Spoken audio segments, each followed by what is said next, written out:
Hello, hello. Let's get this thing started. Hello, everybody. Thank you all for being here tonight. I'm Preston Barta with Fresh Fiction, North Texas Daily, and Red Carpet Crash. I'd like to thank you all for being here tonight and for sticking around as we're about to commence our Q&A part of the evening with Brad Hawkins, who stars in the film. If you didn't hear midway through the film, all the clapping, Brad was Mason's second stepfather, Jim, and Brad is actually from Dallas, so not a very far drive for him, but we're very excited that he's here. So without further ado, let's go ahead and bring Brad out. Brad Hawkins, everybody.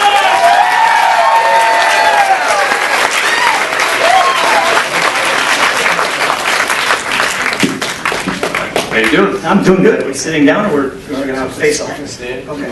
Oh, I use the bathroom more than anything else. I think I'm going to have a movement for the rest of the screens. We have like porta potties and all that. So you don't have to go very far.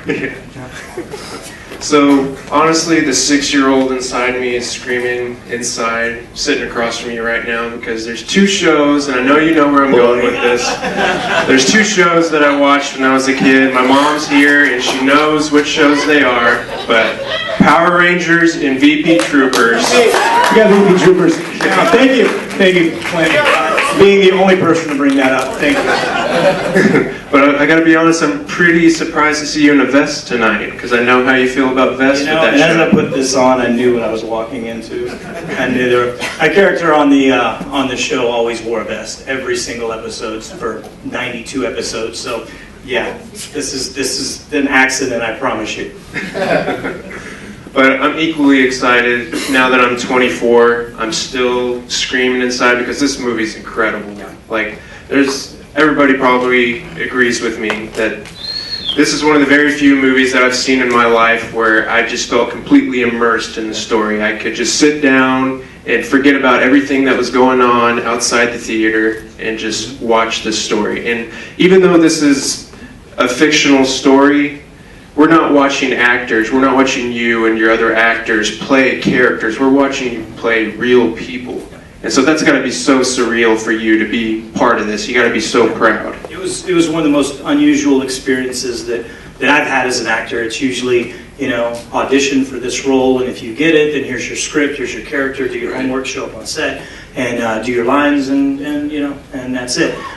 With this, and I've become such a huge fan of Richard Linklater from this, just because of how organic he is and how real and true and he is to portraying that story in all of his movies, and just how much he lets you take the character on. And I never saw a Boyhood script. There wasn't one that I knew existed. It was in his mind the entire time. And we sat down, and I drove down to Austin, and Beth Stepko brought me in to meet with him. And I knew his work, and I was just excited to be considered. And we sat there and talked for about 45 minutes. And tell me about yourself, and this is what we're thinking about. This is Jim, and we created a story. He's like, tell me about this guy you think he would be. And so I started pulling from my childhood and some people that I've seen in my life. And my mom and dad split up early, so my mom's had her share of not so fantastic dates and guys that have come along in my life. So I was able to pull a lot of those experiences from that, and I go, yeah, I got a lot, I can put it into that, and we sat and created the dialogue together, like that scene at the kitchen table with the being in Iraq was actually one of the crew members, Garrett Sparks, and that was his story. And we sat down, and he told me his story, because I haven't been a soldier, and I took his story, and I got to tell his story on camera. So that was really cool. It's nothing more real than that. Wow. And I love that your character is more than just jerk dad number 2. Mm-hmm. Like, there's a I'm surprised it didn't say that. But there's more to him. Like, honestly, after the movie's over, I felt kind of sorry for him. Like, he drinks, but there's more to him than that. Like, there's things that he's experienced that Mason, none of those people experienced as far as the military aspect goes. And I'm glad you say that, because, and I don't know if anybody got that as well.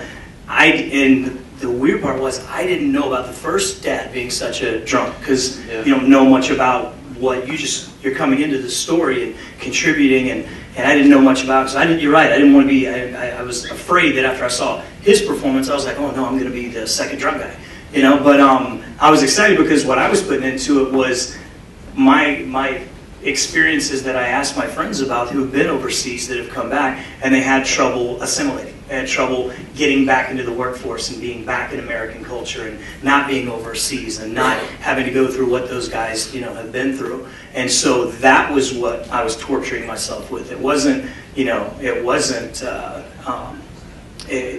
Mason, and it wasn't the family. It was the confines of being back in this life, in this culture, and I'm trapped, and I don't know how to deal with, being a normal person and not a soldier anymore. Right. So that's what I really brought into it. I just tried to build this cage around my character, like he just doesn't know how to adapt to being back over here. And I just thought that alcohol was a way to kind of numb that, that feeling. And mostly my friends that have been overseas, it's a very similar story. Right. So that's what I was doing, just kind of painting myself in a corner that I couldn't get out of. Yeah. I want to go back to talking about Richard Linklater a little bit, because he's one of my favorite directors of all time. The greatest storytellers of our time. He understands time and the passage of time and how it affects people more than any director that I know. And so I'm wondering how it was for you working with him, and like, how did you get on board with this exactly? I didn't know if he came up to you and was like, hey bro, I got this movie for you, but I don't need you for a couple of years down the line, or did he just kind of... Pieces of that, yeah, pieces of that. We met, I went down to just, like I said, meet him in Austin. We, at the end of just getting to know each other, like just having a conversation at a kitchen table, and he's like, so let's just improv for a little bit, let's just take that character, run with it, I'm gonna throw it, let's just talk. So we talked for about 15 minutes, it became a 15-minute improv, and at the end of it, he goes, yeah, I love it. That's perfect. That's exactly what I envisioned Jim being. Right. So I don't know when I'm going to call you. I don't know when we're going to film, but I'll talk to you soon. I think I talked to him probably 6 months later, and and then came down, and everybody knows that was you just saw an entire family grow up in 12 years. It's amazing. That story, the difference between one scene going to the next scene, it could be a year. That's unreal to keep time like that, for him to keep that in his mind. So I shot with him for about 2 to 3 years, and I wouldn't hear from him for another year. I'd go down to Austin, I'd shoot for 2 or 3 days, and then wouldn't hear from him for another year, and hey, you free, can you come back down? So that was probably the biggest challenge for me, is keeping track of where my character's at and what's going on. And also, there's no script, so come down and let's figure this out together. So since this movie is partly about those moments in Mason's life that had led, those monumental milestones, those moments in his life that had led up to the man that he is at the end of the movie, what are some of those moments for you? And I know there's so many, but what are some of the moments in your life that have led up to you being here talking to me about this movie? Well, and that's, and I'm sure there are some parents in the crowd, and there's some people that aren't parents in the crowd. And I think if you're a parent, you've seen this movie, you saw pieces of your parenthood, and if you're still trying, if you're not a parent, then you see pieces of your childhood up there. I'm not a parent, but I see, remember meeting that girl, remember getting rejected by that girl, or, your first experience of that, I saw Mason contemplate opening that beer. He said, hey man, have a beer. And his friend was like, no. And he's just like, that's my first beer.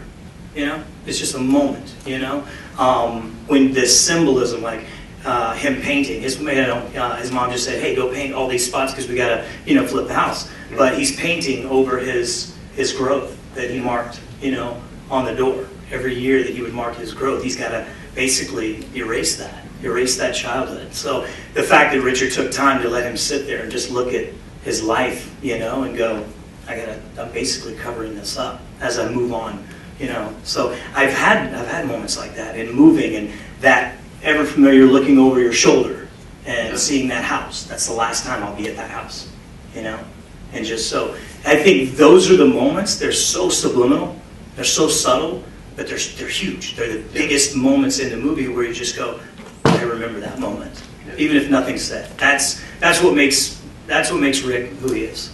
You know, he'll hang on that moment.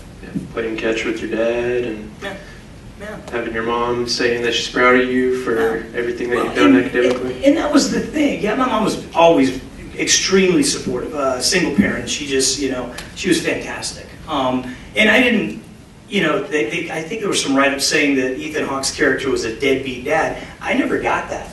I didn't think he was a deadbeat dad. I think a deadbeat dad just is never around, you know, at all. I thought that he was trying his best. He was trying to give him the best advice that he could, you know, and Patricia was trying to be the best mother that she could, you know, and so I never got the fact that he was being a deadbeat dad. He was doing as good as anybody could, you know, that just couldn't be physically there all the time. Absolutely. And we're going to open it up to the audience, and then we'll come back to one question with me. If you're okay with that. But does anybody have a question? Yes, sir. Were there any changes with you, with your appearance or anything that affected the script writing process?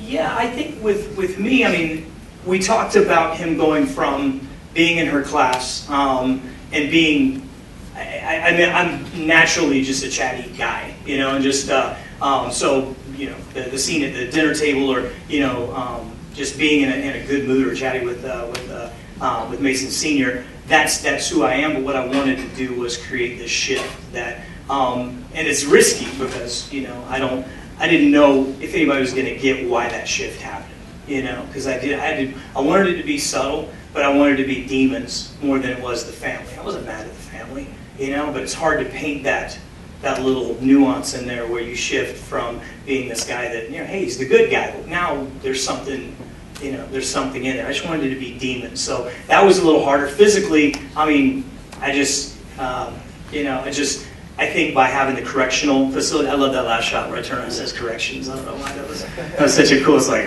right on. Damn, Linklater, you're so clever. But no, physically it wasn't that much of a deal. It's just more how would I deal this? How do I paint this picture subtly so that it's not directed at the family? You know?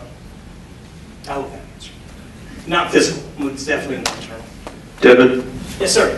After Linklater would give you the direction of the scene, knowing the meat of the shot that he was looking for at that point, how many times would you go back to it if you didn't get it on the first take? What kind of direction would he give you to get the performance out of the cast that you're looking for? In leading up to that moment, because, and I don't want it to sound like we just showed up and there was no script. I mean, obviously, I mean he had his idea. He goes, okay, you know, you're outside, you've been drinking for a while, what's going on, you know, and this is the day before we actually shot. And what would you and Mason talk about? You know, what's going on? And we would deal with layers of what I'm dealing with that obviously Mason doesn't know about. And what would that conversation be? So we would sit there, and as we improv the scene, we're creating the scene. So by the time, like, I would get the actual, you know, typed up screen or the scene that night to perform it on set the next day. So by that time, it's completely you.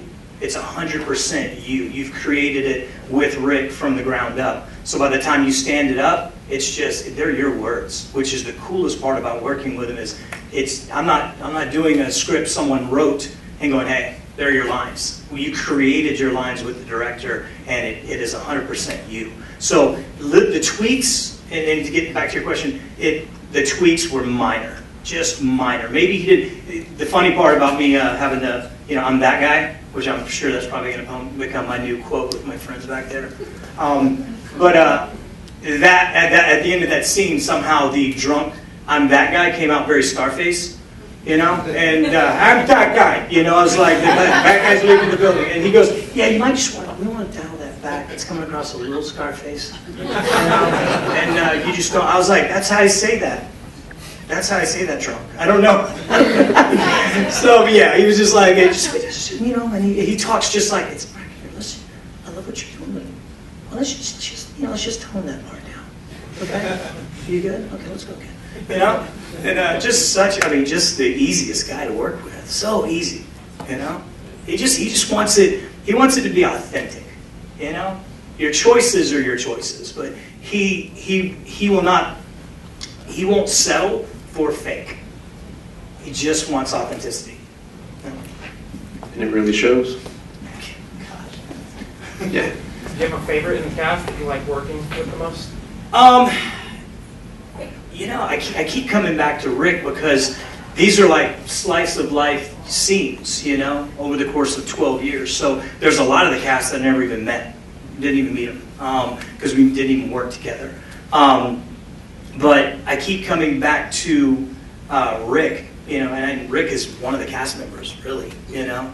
He's the unseen cast member because we all flow through him. Everybody's performance and story is flowing through him. So I keep coming back to Rick, but I mean, Ethan was extremely easy to work with. I mean, just a real guy's guy, you know. That guy up on the screen, that's him, you know. He can laugh, he can joke, you know, and I think that's why his talent really shines through, because that's who he is, you know. I just get along with people like that. I'm not good with fake people. I'm just not, you know. But no, Ethan was fantastic. To see Ellar Coltrane, I saw him last night at the screening in Austin, and he's just grown up, you know.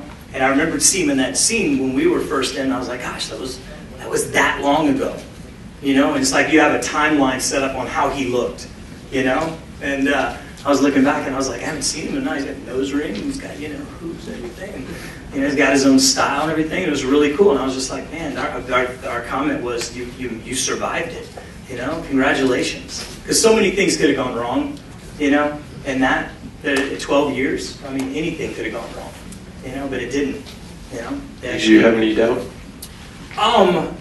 Man, I'm just a piece of the puzzle, you know. I really am a piece of Rick's beautiful puzzle he put together, and I just know that in a production of that length, I mean, imagine telling I've seen, going, hey, I got a great idea, it's going to take 12 years.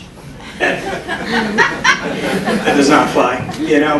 And for them to take that, you know, to take that risk, knowing anything could have happened to a cast member. Someone could have moved away, something unforeseen, something tragic, unfortunately. Anything could have happened. And what happens if you collect 12 years worth of footage and it just doesn't edit together? The story you had in your head, there's 3 stories, the one in the script, the one you film, and the one that you edit. You know, there's 3 different movies. And the fact that what happened in Rick's head made it all the way to this screen and didn't lose, that's why he didn't cut it down to 2 hours. It's supposed to be 10 minutes a year, 120 minutes, a 2-hour film, your standard film. And he just said, I can't shave, there's no fat. It's all truth. I can't shave any fat from this. I can't cut any fat from it because it's everything I need to tell the story. So that's why it's going to, you know, it's going to be 2 hours and 45 minutes. And honestly, I could have kept going. He could have. But I mean, I don't think it lost any momentum. You know, I loved it. For me, the comedy kicked in the last third, you know, 1/3 of the movie. And I mean, you guys, honestly, I'm gonna give it up to you guys because I was in Austin last night, and you guys are a fantastic crowd. You guys enjoyed the movie, and you had fun, and weren't afraid to express it, and I appreciate that. I'm pro Dallas. I'm sorry. Pro Dallas.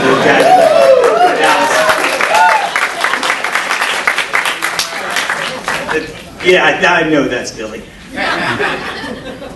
He's been practicing this question for 2 years. Since I know you, I know that one of your fears was, you know, before you saw the movie, that it would cut a little bit. And it sounds like after listening to your explanation that the genius of this director is that he kind of directs the film before he directs the film. In other words, he directs you alone. So he knows kind of, is there a scene you saw that you were in that he cut and you thought, wow, that's awesome. Or is the genius of him that he directed the film before he directed it, and thus everything was there? Yeah, thank you for that. I was scared because I was afraid as I was driving. I went to Austin, one, because I wanted to see the cast and the crew that we started in Austin, so I wanted to go down there and see those guys. I thought it deserved that moment. But I'm thinking, as you got that 3-hour drive down to Austin, and I'm like, what if I'm not in the movie? You have a lot of time to think driving to Austin. I do a lot of thinking, and I'm like, wow, that would suck if I invited all my friends and family and I'm not even in the movie. I was like, So that scared me for the next 2.5 hours. So once I saw it, and nothing was cut. Everything that we shot was up there. And yeah, you're right. He's editing in his head the whole time. He knows where everybody's going to be. It's like, he said it great, and he was just like, yeah, we had 12 years, all this time to put it together, but we didn't have a script till 10 minutes before we shot it. It was like, what a roll of the dice. What a, it could be disastrous, but it's a testament to him as a filmmaker and as a writer, knowing whenever I put it on film, it's going to be right. It's going to be right. It's the piece that I need to put this puzzle together, like that. Yes. Yeah, so working on a project like this big that took this long to film, like how did it feel to see the final product of it? I love it. The thing is, I think it's the same running time as Transformers, and this is when I go to see a movie, and I'm not gonna generalize. I'm not gonna be specific, but when I go to see a movie nowadays, I go for entertainment. I'm a sci-fi buff. I like explosions. I like CGI. I like robots. I like 3D. I like IMAX. All that stuff. That was never the intention for this movie. So to be able to, take all that and say, I'm going to take you on a voyage. If you come in and you don't have an expectation, and it's hard because this movie's been hyped. I mean, they're already talking Oscar potential for the film, the director. And it's absolutely, deserved. But with that much hype, it's hard to come in without any expectation. But if you just sit down and you go, look, I'm going to let him tell me a story. I love great storytellers. And that's what he does. He goes, I'm not gonna trick you with explosions and CGI, and I'm not gonna dazzle you. I'm gonna tell you, a story. When someone's a great storyteller, you lose track of time. And I think that's what happened. I think that's why only a few people, if you really had to go to the bathroom, you went to the bathroom. Otherwise, you just didn't want to go. And you just wanted to stay because you felt like you're going to miss out on a piece. And that's what we were. We got to. If you don't feel like you're a part of that family by the end of the movie, then something's wrong, because you just grew up with them. You saw everybody in that cast grow up. That scene with Patricia just kills me at the end. The empty nest scene, and it's like she just wanted more time. At the very end of it, I just wanted more time. I thought there was more. So yeah, I feel connected. I think that's what is really going to transcend everything else with this movie, nationally, internationally, is that it transcends, and it just sucks you in. It's where you just, it's a great story. I guess that's kind of like why you can connect with the characters, because you don't kind of like, other movies get like a brief background story, but you're seeing their background history. I think, and there was one, there are lines that really just hit me, and I've seen it for the second time. There are lines that really nailed me. And when Mason is talking to Mason Jr., and they're overlooking, the guy, and he's going back and forth about the girl, and he's like, he goes, you're feeling this now. He's like, really take that in, because as you get older, you develop a tough skin. You don't feel as much. And I think that's what the movie breaks through, no matter what, the demographic. I mean, the demographic here is huge, in this theater alone. And I think worldwide it's going to somehow penetrate if you have a tough skin. I think that it's hard to watch this movie and not feel, and not connect, and really get through whatever you're going through. You're going to see, somebody's got to see a piece of themselves at some point in that movie. You're going to see a piece of themselves. Yes, sir. I have a question on the director. Did he have an idea for how Mason was going to look at different times? Like, I'm sure he probably didn't want to control a kid, but I mean, his hair would be different lengths. When he got the earrings, was that just with the kid growing up and deciding on his own? I'm gonna roll the dice on this, and I would say that Richard didn't try to control Mason at all. Mason is the captain, on this voyage, because it's seen through his eyes. So I think that for Mason Jr., I think he probably told Rick, "Hey, I'm gonna get my ears pierced. What do you think about that? I'm gonna color my nails." And he's like, "I love it." I would guess that Rick would do that, going, these are transformations in your character that are coming. It's an outward expression of who you are. He's an artist. He needs to express, So I'm pretty sure that, he brought that to the table, and Rick didn't try to pull him back at all. Although I'm sure he had something to do with shaving his head. Oh man, that was because that's such a you know, it just tears at you because it's like it forced it on him, you know. I still thought it was a good look for him, but you know, but I could see how doing that and humiliating him and making him go to school like that, you know, humiliated. That was the point of that. I can remember that when I got, my mom's a barber, so she yeah. cut my hair, and then I'd go to school, and all my friends would make fun of me, or they like it. My buddy Billy back there, he knows I've made some bad hair choices, and so has he. So we know what that's like when you're like, wow, I shouldn't have gone that route. Yes, ma'am. So I want to say first, one thing I really liked about the film, even though it was based in Texas, is that it was a really good balance of conservative, because you have, you know, where the grandmother got in the Bible, and then you have the liberal aspect, very artistic. But one thing I wanted to ask you personally is, what do you think the overall agenda was for the film? Does that kind of make sense as far as? Well, and people keep saying that this is, you know, Richard Linklater telling his story, like of his childhood. But, and I think maybe that was somewhat of the intention, but then all of a sudden he's like, wait a minute, it's more, you know, I think everybody believes, me included, I think everybody believes that their life is worth a motion picture, right? You're like, hey, gosh, if I can only put this on paper and, you know, and film, this would be great. I think that Richard probably may have started out on that path and said, it's more appealing if I can tell the story through that young man and watch him grow up, still selling my childhood. So I think at the end of the day, I mean, if I know Rick just from getting to know him, I think he wants to show what everybody in some form or fashion goes through, you know, as a child. There's two stories here: what he goes through as a child and what the parents go through trying to be the right parent, trying to be a good parent, you know, and him trying to be himself, trying to be an individual. You know, and there's a point where he doesn't need his family anymore, you know, and that pushing away. It starts with, you know, don't embarrass me, you know, I'm going to class, that kind of thing. It starts there. So I think if I were to guess, I would think that he just wants to show people that, you know, we're all human. This is not an isolated, your life is not an isolated event, you know, that we're all going through that on separate timelines, you know, we're all experiencing this. I love it. The last line is just, it's fantastic, you know?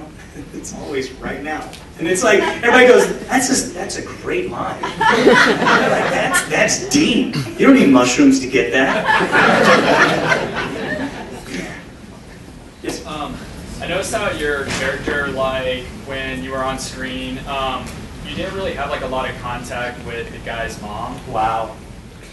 Okay, Wow. like, you figured that out, huh? Yeah, like, you were barely, like, the one scene where you two were, like, in the same room, you were really quiet, and she was, like, talking with her son, you were just there, like, acting like nothing was happening. I was just wondering, like, kind of what that was about. Well, we didn't really need them, because we kind of got it from the first husband. A little bit, but I mean, just digging into it, and this is, how many people are in film, acting, stage, anything, theater? Cool, awesome. The one regret that I have looking at the film now is you can see the distance, thank you, you can see the distance between my character and Patricia Arquette's character. I didn't get a chance to spend as much time with Patricia as I would have wanted. She's an extremely busy actor and in her personal life, and on set they were pulling her in every direction. I should have pretty much stood up for myself or commanded that time to spend and get to know her more, because it shows on screen that we didn't have that connection. And that was the one regret that I have from watching, is if you could see that chemistry wasn't there, then I missed an opportunity as an actor. I really did. I missed an opportunity to connect with another actor. And for me in future projects, I have to, you know, if that opportunity isn't there, I have to create that opportunity, because it cannot reach, you know, it cannot reach the screen and be evident. You know, I really wish I'd had more time to spend with her and create that. Yes, sir. Yeah, rebuttal. I think it was perfect. I think the dynamic between you two was perfect, because you're kind of filling that hole inside of her. I think the way that the film was written by accident, but I realized it was by accident, but it was perfect because she had the one alcoholic husband, and then that hole was filled when he's gone by another alcoholic husband, and so the dynamic Just is filling it out. on screen was absolutely God, and see, I love that you can get some, because I have I know what me personally, as the actor, was experiencing on set, and try and create my own character in it, and to have you go, hey, that's not what I got something totally different. I love that, I love that, and that's one of those things where you just go, man, it's all in the interpretation. It really is. If you got, we could accidentally have that, that disconnect, but you feel it, when I love that. I love that. Yeah. But before we head out, I gotta ask, because I always conclude my interviews this way. If you could teach a college course of your creation, what would you teach? Because I'm here on the behalf of my university. Psychology, absolutely. I love people. I study people. I'm a constant people watcher. I'd rather go to a restaurant by myself and watch other people be dysfunctional. and I don't know. I love it. I think that's why that I'm so attracted to being an actor and being in the arts is I like digging into why we do what we do. I really like digging into that mystery of what causes us to be like that, And the more you study people, you find out that a lot of people are really alike. You find out when people are needy, when they're introverted. Why are they introverted? Why are they extroverted? Why do you have to be the class clown? You need attention. Okay, well, you start to dig into this plus this plus this, more than likely equals that. That's coming from this. If someone's overly aggressive, why are they aggressive? I always ask why. Why are you like that? So that for me, that's something that I'm intrigued with, and I toy around with. I get a chance to play with that whenever I take on these characters. And it's weird because all the guys in the back, they'll tell you I'm the easiest guy to hang out with. I'm a nice guy. I'm not a mean drunk. I'm actually a fun drunk. but I always get roles that I don't know why. I book more roles of guys that are the guy who is nice, but he's also the killer.